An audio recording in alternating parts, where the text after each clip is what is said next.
Vampires, a dark legacy, a fear that never dies. Imagine waking in the middle of the night to find someone standing over you. Their skin pale as the moon, their eyes gleaming like a predator's. You try to move, but fear grips you tighter than chains. Then, you feel it, a sharp pain in your neck. The last thing you see is a figure disappearing into the darkness. For centuries, this nightmare has haunted humanity. But where did it begin? Are vampires just creatures of folklore, or is there something more to their legend? Welcome to the Mythos Archive.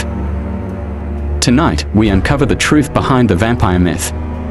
Born from the grave, the true origins of vampires, long before Dracula. Before Hollywood turned vampires into tragic antiheroes, they were something far more terrifying. The Strigoi, Romania, not elegant aristocrats, but rotting corpses that clawed their way out of graves to feast on the living. To stop them, villagers would stake the body, cut off the head, and burn the remains.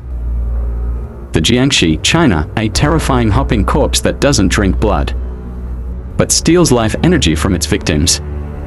Some believe these undead were created by improper burials or cursed souls. The Vedala, India, more like a possessing spirit than a physical monster. These creatures were said to inhabit corpses, animating them to trick and torment the living. While every culture had its own version of the vampire, they all shared one thing, a deep, primal fear of the dead returning to prey on the living.